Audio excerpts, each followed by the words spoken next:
welcome to another episode of Houston Art Tribe. I am Kay Sarver, and I am sitting here with Michelle O'Michael in her grand studio, warehouse style. Yes. I'm very happy to be here, by the way. Well, thank you for coming. I think you're doing a great job with these. Thank you. I am enjoying this. I really am. And it's just love that we're talking about what you do today and, featuring your work. But first I want to ask you how long you've been in this space. More or less. 2001 to 2003. Okay. I'm in the time warp now where It's the numbers don't count. Just a long time. a long time. It's amazing to me how much the terrain is changing around you now. Because it used to be with that beautiful field and you could see the city. It really was, because when I was working at my work tables, I just look out the bay door and there was this field. It was like I lived in the country. And then if I got lonely, I stepped outside the bay door and there was this incredible view of downtown. Yeah. Which you saw has disappeared with an apartment complex. So I miss my view, I do. Oh, I bet you do. But it's still a good place. It's still a nice place to be. Yeah. And I have a bridge crane. Well, say it again now. What is it called? A bridge crane. A bridge crane. So if you see those, you can see above me too, that I-beam with something way up tall. Yes. Those are the rails that there's a beam that goes horizontal between them with the pulley that's hydraulic. Okay. So I can move, like a ton or two with just a push a button and walk 100 feet and not break a sweat. And then there are tricks you learn, like if you want to move something heavier, you put one end on a cart and strap it in, and then the pulley, the crane's not lifting the whole thing at once, and you can still move it that way. You just amaze me. I mean, it's heavy work. I realize. But I'm not lifting all of it. You're not lifting, thank goodness, a ton. That's a lot of weight. But no, just some of the work you do, and I know I've been here a few times when you're working, trying to kind of help you. Wasn't very good at using some of the tools, but there takes. It is heavy effort. work, and I think that it's good for me. Yeah. I think it's good for me. I think that the physical part of it is part of what keeps me healthy and keeps me moving. Yeah. And then I love the steel. I just love it. I know, and that's the other thing I was going to ask you is what sparked that originally, or do you have some sort of line of history? I started out as a child painting and continued that, and then I was a single parent after college, so I needed to raise my daughter, and but my passion was art, and so I always continued studying. So I took museum classes and wherever I was living, and I took all my art history at U of H, one course at a time, one semester, which is kind of an expensive way to do it, but so around in the late 80s, I was working in paper under Jesse Lott, who's my teacher. Oh yeah. And we were working on the paper process, and 5 of us were written up in Museum and Arts magazine, which I learned last night. Donna Tennant edited it at a point. And the article was more favorable on the men than it was on the women, and so I took that as a challenge. Yes. And so I decided to explore other media. And growing up in West Texas, I knew a lot about welding, and just living here, there's a lot of fabrication with the oil fields here. Oh, true. So I took a welding class at Houston Community College and learned to weld, and I just loved it. And a couple of weeks into the course, I came home. I didn't know what I was doing. We'd been cutting, and I didn't know you weren't supposed to stick your face down in the smoke. So I had soot all over my face, even though I've washed it a couple of times. Oh, wow. I had caught my shirt on fire, so Oh, there's a big wow. hole in my shirt burned out, and I had Oh, on those gosh. steel-toed boots. Yeah. I came home and sat on the sofa and, Steve, will you untie my boots? I'm so tired. Steel is so heavy, I don't know that I can do this because I'm never going to be as strong as the men. And he said, look at you, Michelle. He said, you're filthy. You're too exhausted to take your boots off. I was sure they weighed about 55 pounds apiece at that point, those steel-toed boots. And he said, and you've set yourself on fire. He said, Oh, no. and you have a smile on your face. Oh, great. So you come home from the office, you throw your briefcase, in about 5 minutes you're yelling about something. Oh, He my said you're gosh. filthy, exhausted, and you have a smile on your face. I have a good husband. Oh, you do. I Yes, did. you do. And so I continued, and he said, you'll get stronger, and I did. Yeah, well, you sure did. Yeah, you'll get stronger. Because even the small pieces, they only weigh 15 or 20 pounds, but when you're making them, you're lifting, you're turning, you're moving. So you may lift that 500 pounds times before it's finished. you Yeah. know. So it's a workout without Totally. being in a gym, which I like. Yeah. And Best and, kind. and usually there are not people around to see you sweat. I know, I just had a taste of it and I was amazed because I thought, she's got to have the strongest arms. Just helping you that little bit and lifting, and even some of the tools that I was like, well, I think of myself as, I like to do a little construction, and this was a different kind of challenge for me, yeah. So You just adapt, you train, you adapt, you get stronger. Any workout is like that. Yeah. And it's a skill, it's a learned skill. You learn to use the tools and respect them. And I had some really good mentors in my welding class at Houston Community College. I used my feminine wiles. Second class, most of the men that were there in the class already had jobs, were welders. Oh, okay. They were just Yeah. getting a different accreditation so they could make more money. So second class, I brought a couple of dozen cookies. You don't even have to flutter your eyelashes. They're not looking at your face. And so those guys were all in my booth, and they all taught me to weld, and some of them were mentors for like 20 years or so. Yeah. So my craftsmanship is really good because I learned from professionals in their field. And it was an interesting experience. Well, what really blows me away are these large commission pieces you do. I'm just in amazement, honestly. I mean, there's so much calculating involved, I think, just beside making the piece. Well, when I do the initial design work, I start with, I've met with the client, they've selected me, and I start with the parameters of the site. So these are usually going to be permanent pieces. Yes. The really big ones. Yes. So I start with the parameters of the site.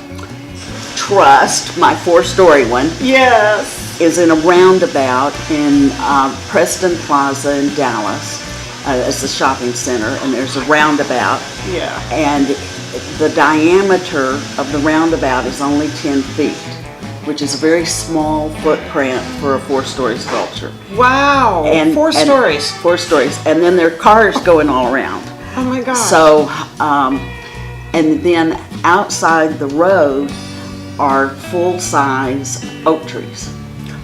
So those were the parameters. So they initially asked for a 25-foot sculpture, and I went and visited the site and said, "You're not going to see it." Yeah. They wanted to see it over the trees, and I see. "Those trees are mature trees. You're not going to see it." Yeah. So I went higher, Okay. and then the challenge was to fit that footprint with that tall a piece. So you either broaden your footprint or you go down. Yeah. So the pier, and in Dallas, you've got to go down to bedrock. Okay. And luckily, this area has a fairly shallow bedrock. Oh So, my goodness. but when I design the piece, so I know that I've got a limited. I'm basically working in a cube, a rectangle, and so I know what those dimensions are. Okay. And so on this one, the trees are right there. You see them right outside the area. Yeah. So I had to stay tight at the bottom, but these arcs go out 25 feet. Wow. So when I start the design work, I know those parameters, and I just kind of keep that in the back of my head and design something. And then when they've approved that design, then we start the numbers. So it really takes math skills on top of just... Oh yes, if I was going back and in my 20s and getting another degree or degrees, it would be architecture and engineering. Yeah. To be an artist would be architecture and engineering. Yeah. Because the creativity's inside you if you're an artist. I mean, Yeah, it's just there. Definitely. And so those would be skills that I would use. Luckily, my husband, dear Steve, has an engineering background. So I can throw him questions, while I'm working, and sometimes he does things, what's this, the cosine of blah, blah, and he goes, and has the answer, no calculators involved, it's wonderful. Oh my gosh. So I'm a little bit spoiled. Yeah. And then he's now runs the studio, and so I have 8 monumentals in North Texas at this point. Wow. So, but I think the challenge is part of the fun part about it. Yeah, you have to love that. You'd have to. Once we've been doing it, as long as you and I have been doing it, a few years. Yeah. We'll be over 39 soon. Dinosaurs walk the planet. No. Then we've done what we do a lot.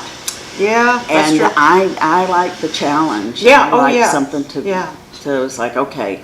I'm so glad you do. I mean, I'm so glad some people like that, and you can take it there, and it always just, I'm always just in awe, because I'm like, I'll make the little piece of art, okay? But, well, I do that too, as you can see. You do that too, yes. But things motivated me along the way. So I was welding, and I was up to about 12 feet, and I was making mainly pieces for people's yards. Oh, yeah. And the International Sculpture Conference came here in 2000. And I was the committee to get the buildings to agree to have sculptures on their plaza and in their lobbies. And I had 16 buildings. And they ended up only needing 4. So I gave buildings away to friends. Yeah. And I kept one for me to curate. You couldn't do this now because of security. A lot of the plazas have landscaped their plazas where they're not open spaces. There's obstacles to get to the buildings. Okay. But it was First City Tower, and it sits diagonally on a block, so I had 2 triangles. Okay. So I put a 70-story John Henry on one side with a 20-foot Meredith Jack, and Tim Glover's USA. Oh, wow. It's 14 feet tall, and it's a U.S., and the S is a $sign. Yeah. And then I went, I have to have a woman. I'm curating this. I have to have a woman there. Thank you. So I started calling around for a woman that did big sculptures, and I didn't find anybody. And I went, this is silly. All you do is get a bunch of things and weld them together, and I could do that. Oh my gosh. I could do that. Yeah. So I did a 30-foot sculpture, and it sold. Oh, wow. That's great. So then there's no looking back. How many of us can say we sold a 30-foot sculpture? I mean, come on. That's funny. That's a good story. Yeah. And it just says how rare it is, women doing these large pieces. And it's more now. More now. It's more now, but I was kind of at the cutting edge. Yeah. And it was because I had the welding skills when the conference came here that I was able to do that. I already knew how to weld. And women can just keep tugging, Another skill we have that we're good at. I wanted to talk a little bit about some of your smaller pieces too. You go even really small. I've seen them around.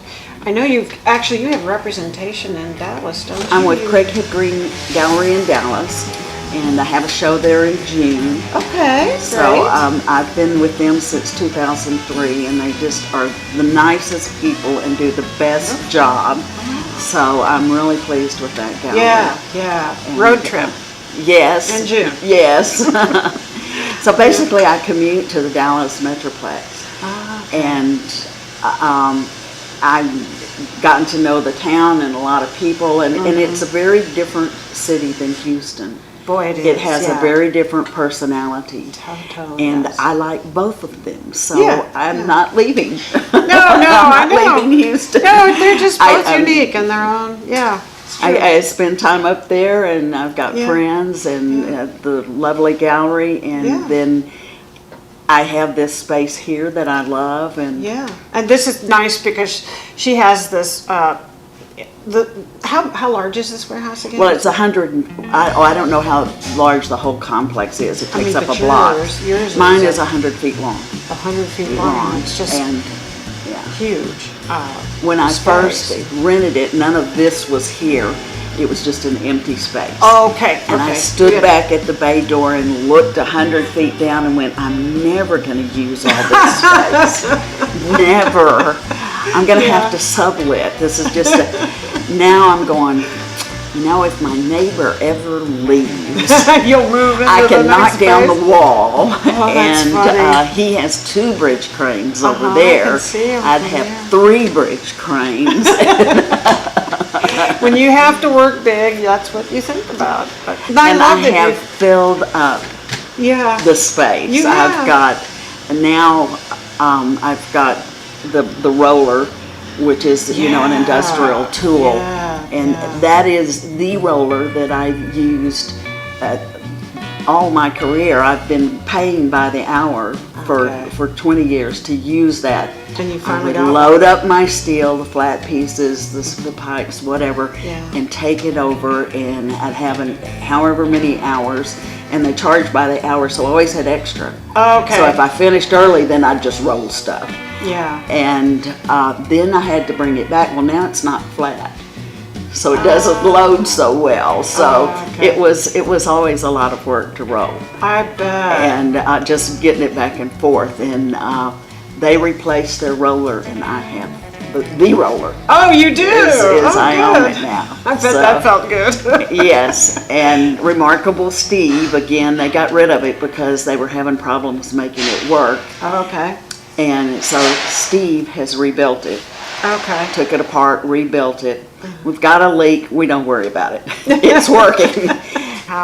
How a tool like that can make such a huge difference, especially your organic shapes that you have. Well, a lot of the smaller pieces and the thinner metal I've been by hand, and which I was doing already anyway. But it might take me 3 or 4 hours because you bend it just a slight, because it's got to be a smooth curve. So you're bending it less than a 1/16 of an inch at a time. Yeah. And then you've got to undo your rig, re-rig it, and bend it. Undo your rig, re-rig it, and bend it. So it might take 3 or 4 hours or more to bend a piece. Wow. The way I wanted it. And the roller can do it in 30 minutes, an hour, or less. That's really nice. So yes, it's a wonderful tool. Well, yeah, and you've got some that are on the wall, and of course pedestal, smaller pieces, and all different sizes, really. So it's wonderful. It's not like anyone could come here. And you have this open during art crawls, or I used to. I haven't in 4 years because we artists who are here have gotten bigger. Our businesses have gotten bigger. Okay. So people have taken bigger spaces, and I started out in a smaller space. Okay. And so people have taken bigger spaces, and there are fewer artists, and so really I was the only one that showed the last year I showed. Okay. And so I just, if people want to come, it's by appointment. Yeah, that's a good. Because I travel so much. I'm in Dallas so much, and You're already busy doing. so if somebody wants to come, then you just have to make an appointment. I do it that way. Sometimes there's that's good. studio tours or other art events that happen here, but not part of the art crawl. Yeah. And which allowed me to actually go look at other people's work for a change versus wow. manning my studio. I know, that's kind of nice to have that freedom to do that. I mean, we are artists because we love art, not just our art, but we love art. Yeah. So freestanding and pedestal pieces, they feed each other. Yeah. This one came off of a sculpture that I did that's now in Dallas too. That's 10 foot. Okay. It's at the Hall Art Walk, which is in the building across the street from Symphony Hall. Okay. Craig Hall has put in a really nice art walk of a lot of artists, and it's a lot of fun. Yeah. So that one's not a really big one. Yeah. But that's the one that the bank that commissioned this liked, that they picked me off of for that. So I tried to stay, I had my parameters of the space when I was designing this, and I knew what they liked. So I tried to stay similar to that. Yeah. You know, when I think about it, almost every artist I've talked to likes a challenge. I mean, and it's part of that process of creating something. It's kind of fun to figure it out, or whatever that means to each person, whatever it is they're doing. So on a different kind of scale, you were. Well, I'm also the queen of to-do spreadsheets. Oh yeah. So I have my daily list, and it's quite gratifying to check off some things, and then to have a big thing checked off is that's a big deal. So and you've got to come. So the bolts are in the concrete, and it's a hold your breath, when you do these things, because you do everything you can to make it precise. Then we had to move the fixture from Houston to Dallas, and it's a 10-foot ring. Good heavens. And so you do all this packing and everything to make sure that that all thread, the bolts, don't move. You don't want them to move a fraction of an inch. Oh my gosh. And so you do all these things, and then you turn it over to the people who are going to pour the concrete. And that takes some very special. And that's an element of trust. Oh my gosh. They're going to keep it as carefully as I kept it. Yeah. But these are professionals, so they know what they're doing. They know what they're doing. Then. You had a video of this too, and it was interesting to watch. If you put in my name on YouTube, there's a 1-minute time lapse. It's great. Of the installation. Yeah. What you don't see is the 70-ton crane, because it's outside of the trees. Okay. And so you see the arm lifting things up, but you don't see the big crane that was sitting there. And I had a 40-foot forklift and a 40-foot man lift, which you see those. So you bring it in, the 18-wheeler pulls up, the crane lifts up the element, the truck drives off. This is very, very carefully orchestrated ahead of time. So there are many, many meetings, meetings with the architects, meetings with the general contractors, meetings with the concrete people, meetings with the installation people, meetings with the truck drivers. And it's just fun. That's amazing. I mean, how long would you say the whole, do you have an idea of how long the whole process, that sculpture took a year. I was just going to say, this must be a year's work, at least. So I didn't do much of anything. So my inventories hadn't really recovered to date. It's still a little down. We were supposed to even do this talk last year, but you had things going, girl. Now I'm hustling for the Craighead show, and so I have to have that work finished by April. Yeah. So I've got a lot of work to do. You won't see me much. No. And sometimes I spend the night in my office, get a nice sofa in there. I'm very comfortable on it. That's dedicated. Yeah, that's wonderful. It's exciting. It's exciting to see, and it's always an inspiration. Well, thank you. Yeah. It's exciting to me. It's just fun, and I do get excited over the work. Yeah. I like doing it. I'm lucky if I can make a grocery list, for heaven's sake. So if you need a spreadsheet for that, I can do a spreadsheet for you. I look at those things and I'm thinking, yeah, it's pretty. But Yeah. There's way more that goes into any of them. The end result is supposed to be you look at it and you don't see all the work that goes into it. Oh gosh, yeah, you So, can imagine. I don't want you to see all the work. I just want it to be something of beauty. Absolutely. I want it to bring people pleasure. I want it Yeah. to make them happy. I want people to feel good. There's enough other things going on in the world, So true. and I feel like I really actually have a duty to help counter that with beauty. My work is about the form and the simplicity of line. So I'm doing basically a calligraphy in 3 dimensionals. I'm looking around my showroom here while we're talking. Yeah. So where you see the thick and thin of line in calligraphy in 3 dimensions, that's a change of plane. So I'm working in this plane, and now I need thin, I'm going to go somewhere else. Okay, yeah. It has to go in another direction. And so the turns allow me to do that. You can do it with angles too, but I like the fluidity of the turn. They're very fluid. And I like an element of spontaneity and unexpected. So frequently you would expect a piece to be vertical, and it's not. It's not perfectly vertical. It may look like it may fall over any minute. So I'll design those in there. I like that because it's like movement. You're actually seeing movement. It's implied in your movement pieces. out of a stationary object. Yeah, no, that's wonderful. And I also get, that real organic sort of feel of other life on the planet, plants, and I don't know, it's just reminiscent of some things that are also beautiful.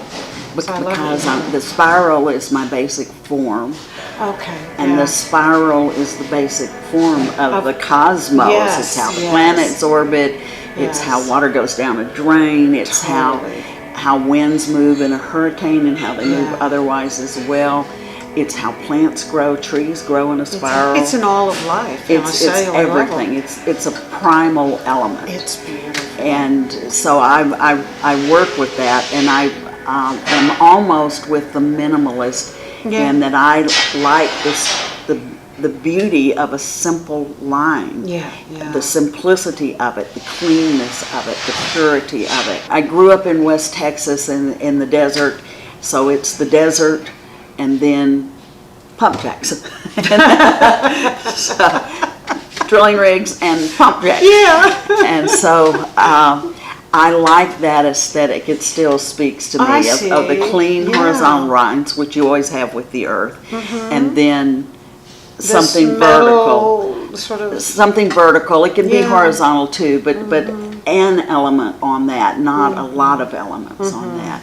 Although I do multiples of pieces, installations. And sometimes my husband goes, okay, I know where you're going to be all day. I'll come say hi, and he'll stop by to say hi. And so it is really a nice place. Chris McCann, Path of Tea on Alabama. I'm just going to plug it because I loved it. And I haven't had as much time to get in there as I used to. That's another community. There are a lot of artists that go there, but it's a more expansive community. It is. I've just met some wonderful people that have become best friends. No, it's true. It's wonderful. And then we have, most of the time we're alone. That's, almost everybody, I think. Most artists. Most artists. So it's hard to pull us together as a collective because we're all out there working alone. It's true. And I think that's to a certain extent by design. I think that we enjoy that. Well, I think this is part of the reason I'm doing this too, is to, this is called the Art Tribe. Houston has it's like a big city with a small town kind of feel with the art community. And somebody always knows somebody if you don't know them yourself. And I went to a department store the other day to a makeup counter, and a lady came in for lip balm and was talking to the clerk, and she walked away, and the lady said, "What do you do?" And so I explained to her what I did, which is a process. I'm an artist. I can't just put on lipstick. sometimes I explain to her what I do, and somehow it came up that I was an artist, and then my name came up, and she said, I have one of your pieces. Oh, there you go. This is a small town of millions of people. Yeah, I know. Go So I figure. met a collector that I had not met before. Isn't that great? That's a fun She had bought time, something though. at an art grow. Nice. My experience in the desert really does still feed my art. Yeah. Daddy had 23 sections, 23 square miles. It's the desert. It's not like Wow. you could put Manhattan on my daddy's land, but it wasn't Manhattan. It was the desert. Yeah. So Gosh. I spent a lot of time alone. Cacti, rattlesnakes, jackrabbits, coyotes, Yeah. excuse me, crickets. A lot of time. So most Yeah. of my youth was I was alone, Yeah. which still feeds the aloneness and Yeah. division still feeds my art. I imagine. Yeah, that's a good. I'm very comfortable with me alone. Yeah. You have to be I think as an artist, you have to be comfortable to be alone. But yeah, you had a good start with that for sure. And But, I do you know, speak. reading helps. I do speak Texan, not English. You do speak Texan. I love that. Love that accent. Well, I want to thank you so much for allowing me to come here. Well, and Thank you for coming. This is great. yeah, I mean, this is so important. I want to tell the viewers, of course, to please do like, share, and subscribe. It really matters because, the more viewing we get, and this is the idea. We want this. I've watched all of them, and Have you? you're really good. You're Thank you. really good. When I Oh my finish gosh. watching them, I don't feel like I've watched a newscaster interview someone. I feel like I've had a visit with someone in their living room. Oh, that's good. And That's I now have more friends, except one of them doesn't know that I know them now. Isn't that fun too? You Yeah, get it's a to little really- vicarious friendship. I think that's one of the most exciting things to me is somebody will say, I didn't know about that artist. Oh my goodness. And I'm like, yeah. You don't isn't that know cool? people's background Yeah, you don't know. No, that's as true. much That's true. that you learn on these. So true. We all have a story. It's great. Well, thank you so much. I guess we'll just say sign out. Bye. Thank you.